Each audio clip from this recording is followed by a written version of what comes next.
સનાતન ધર્મ સાથે જોડાયેલી ઘણી પરંપરાઓ અને તહેવારો એક યા બીજી પૌરાણિક કથા સાથે સંબંધિત હોય છે। તેમાંથી મોટાભાગના ચોક્કસ વૈજ્ઞાનિક આધારો સાથે સંબંધિત છે। હોળીના તહેવાર પાછળ એક મજબૂત વૈજ્ઞાનિક આધાર પણ છે। હોળીનો તહેવાર મોટાભાગે શિયાળો પૂર્ણ થવાને આરે અને ઉનાળાની શરૂઆત સાથે ઉજવવામાં આવે છે। આને બે ઋતુનો સંધિકાળ કહેવાય છે। પણ શું આપને ખબર છે કે હોળીની જ્વાળા કરે છે ભવિષ્યની આગાહી? હોલિકા દહનનો અગ્નિ આપે છે શુભ અને અશુભ સંકેત। જાણો કેવી રીતે। હોળીની જ્વાળા ભવિષ્યની આગાહી કરે છે। જો હોળીની જ્વાળા પૂર્વ દિશા તરફ વધે તો તે સુખ સમૃદ્ધિનું પ્રતીક માનવામાં આવે છે। પૂર્વ દિશામાં જ્યોતનો ઉદય તમામ ક્ષેત્રમાં ધર્મ અને સંસ્કારોનો ઉદય સૂચવે છે। તે દરેક માટે પ્રગતિનું સૂચક પણ માનવામાં આવે છે। હોળી દહનની જ્યોત પૂર્વ દિશામાં હોય તો આવનારા સમયમાં ધર્મ, આધ્યાત્મિકતા, શિક્ષણ અને રોજગાર ક્ષેત્રે પ્રગતિની તકો વધે છે। પશ્ચિમ દિશા। હોળી દહન વખતે જો પવનની દિશા પશ્ચિમ દિશામાં હોય તો તે પશુધનને લાભ આપે છે, પરંતુ તે કુદરતી આફતની નિશાની છે। પડકારો વધે છે, પરંતુ જેઓ સખત મહેનત કરે છે અને નિશ્ચય સાથે મુશ્કેલીઓનો સામનો કરે છે તેમને સફળતા મળી શકે છે। ઉત્તર દિશા। ઉત્તર દિશામાં દેવતાઓનો વાસ હોય છે। જો હોળી દહનની જ્યોત ઉત્તર દિશા તરફ જાય તો તેનો અર્થ એ છે કે તમારી મનોકામના જલ્દી પૂર્ણ થઈ શકે છે।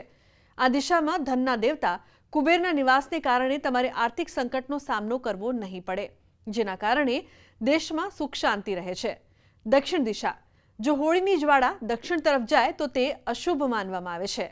તેનો અર્થ આવનારા સમયમાં ત્યાંના લોકો સાથે કોઈ મોટી દુર્ઘટના અથવા ત્યાંના પશુ પક્ષીઓ સાથે કોઈ મોટી દુર્ઘટના થઈ શકે છે। ગુનાહિત કેસ ઝડપથી વધવા લાગે છે। આને યમની દિશા માનવામાં આવે છે। આકાશ તરફ સીધી જ્યોત જાય તો જો હોળીનો અગ્નિની જ્યોત સીધી આકાશ તરફ જાય તો તે સ્થાન માટે કોઈ પ્રકારનું મોટું પરિવર્તન સૂચવે છે। શક્ય છે કે આવનારા સમયમાં તે જગ્યાએ સત્તા પરિવર્તન થાય અથવા કોઈ મોટો હકારાત્મક ફેરફાર થાય।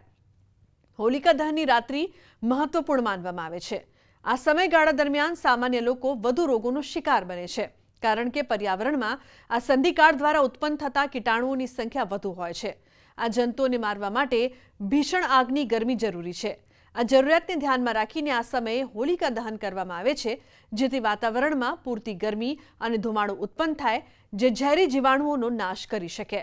માત્ર હોળીના દર્શન નહીં, પણ હોળીની જે ઝાડ જતી હોય એની જે અગ્નિ છે એ કઈ દિશામાં જતી હોય એના થકી પણ ભારતની જનતાને એના જે ખેતરમાં જે પાક થતો હોય એનું પણ ભવિષ્ય જોઈ શકાય છે। હોળી માતાનું જે અગ્નિ તત્વ છે, અગ્નિ એની ઝાડ પૂર્વ દિશામાં જતી હોય તો વરસાદ ખૂબ સારો થાય, જ્યારે પશ્ચિમ દિશામાં એ ઝાડ જતી હોય ત્યારે ખેતરો ભરેલા રહે અને ઘણું સારું થાય। ઉત્તર દિશા માટે પણ વિશેષ કરીને જે શિયાળો પાક હોય એ વિશેષ શુભ ફળદાયી બને, વધારે ફળ પાક થાય। દક્ષિણ દિશામાં જો વાયુ જળ જતી હોય તો દુકાળ જેવી, ભય જેવી સ્થિતિ અને ધાન્યની અછત પણ સર્જાતી હોય છે।